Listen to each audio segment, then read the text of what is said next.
ก่าวันที่เฮาเคยอยู่ร่วมกันเหตุที่มัน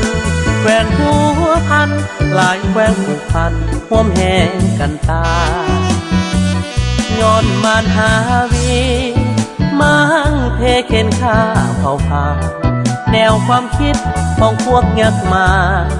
หวังหุกหาให้ลาวดับสูญหมู่เฮาทุกคน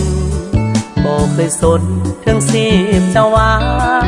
เพื่อสร้างหมู่เฮายอมตายเอาเลือดถวายพร้อมกันต่อสู้จนมานยักษ์ใหญ่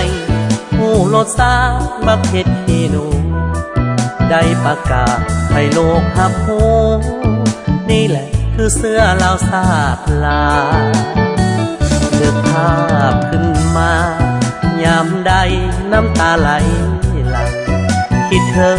หมู่เฮาขาวลังเคยเคียงข้างอยู่ตามป่าผาดอกอาศัยตามธรรมต้นไม้ใหญ่ให้เฮาหลับนอนบัดนี้หมู่เฮาจากจรแสนอาวรณ์คิดถึงหมู่เฮาหากมีเวลาให้กลับมายามแด่เด้อ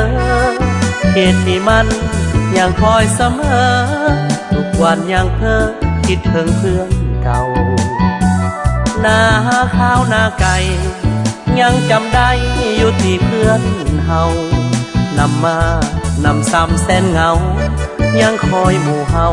นั้นมาล้อรอ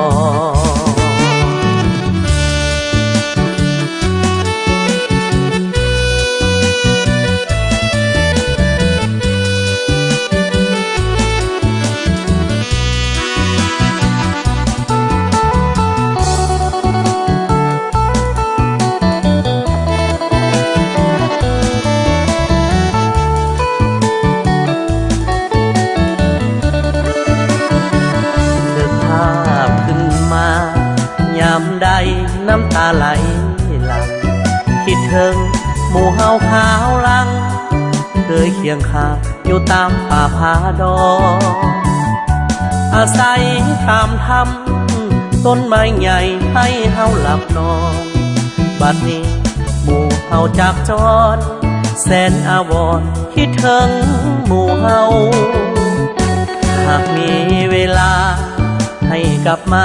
ยามแด่เด้อเหตุที่มันยังคอยเสมอทุกวันยังเพ้อคิดถึงเพื่อนเก่าหน้าข้าวหน้าไก่ยังจำได้อยู่ที่เพื่อนเฮานำมานำซ้ำแสนเหงายังคอยหมู่เฮานั้นมาล้อ